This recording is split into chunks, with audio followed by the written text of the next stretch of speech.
Very good. Senator Shaheen. Thank you very much, Mr. Chairman, and Senator Coons, and to all of my colleagues on the committee who are going to allow me to go before you. I appreciate that.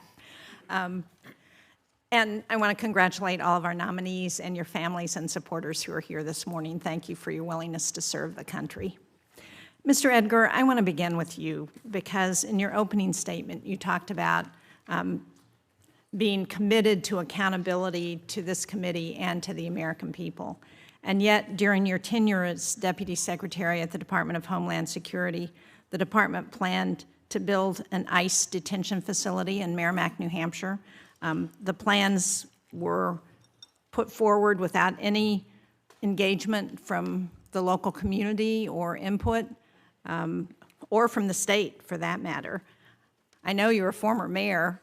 Don't you think it's important, as you're talking about accountability to the American people, to ensure that there is some opportunity for local communities to engage when the federal government is coming in to put a major facility in that community?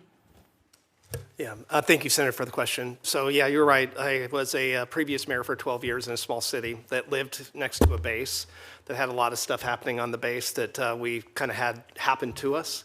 So I do agree to have the accountability and have interactions with local and county and state folks when you're getting ready to do stuff.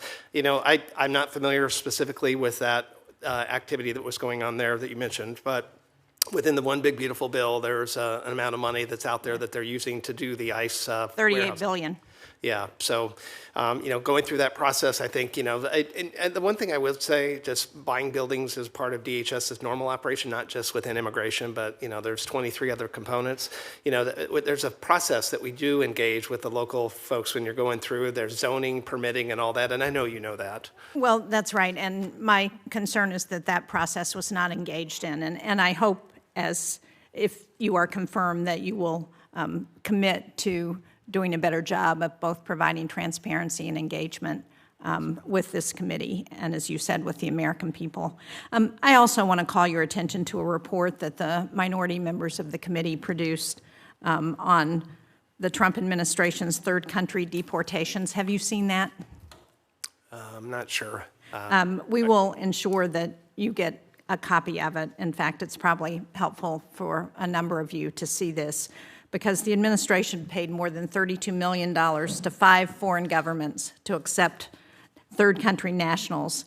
And they went to El Salvador, was one of the recipient countries for those nationals. And as you're aware, El Salvador has been notorious for its human rights abuses. And one of the things that has happened is that many of those nationals went to their notorious prison, CCOT, and we are not aware on this committee of any due diligence that's been conducted by the American government as to whether those third-party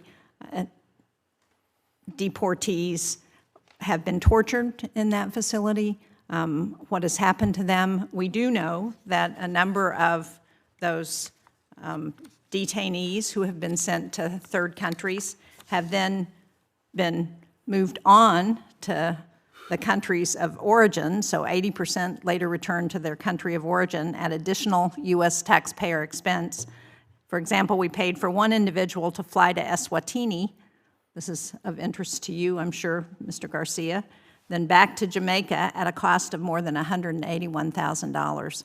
So I hope, will you commit to this committee that if there are additional third-party removals to the country of El Salvador, if you are confirmed, that you will follow up with those third country deportees and make sure that they are not being tortured or mistreated in the country of El Salvador? Yes, Senator, I will. Thank you. Yep. Mr. Garcia, I know that Senator Coons in his opening statement talked about the concern that we have on this committee with the number of open ambassadorships around the world. If confirmed, you will be the Assistant Secretary for a bureau that has 34 vacant ambassadorships across the African continent. In every country where we have a U.S. vacancy, China has an ambassador. That situation was made worse when a number of our ambassadors, over 30 career diplomats, were recalled in December. So can you talk about the challenges of being able to do your job when you don't have diplomats on the ground who can execute America's foreign policy? And since this president took office, he has nominated only 2 ambassadors for Africa Post. So how do you plan to turn that around? Thank you, Senator, for the question. Simply stated, having ambassadors forward is an important part of our diplomacy.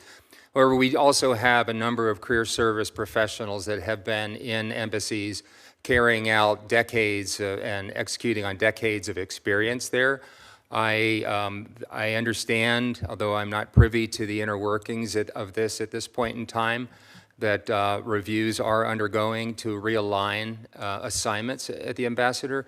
And if confirmed, I commit to this committee to take a look at how the prioritization is being done, and will advocate for the African continent and ambassadors in the continent.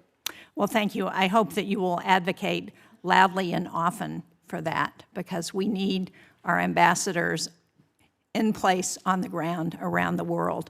Right now, we have 14 countries in the Middle East where the administration has told Americans that they need to leave. In those 14 countries, we only have 8 confirmed ambassadors, 6 confirmed ambassadors, and only 4 of them are 2 of them are not career people with any kind of diplomatic experience. So it is a real threat, and we see that now, what happens in countries where we don't have people in charge. Thank you.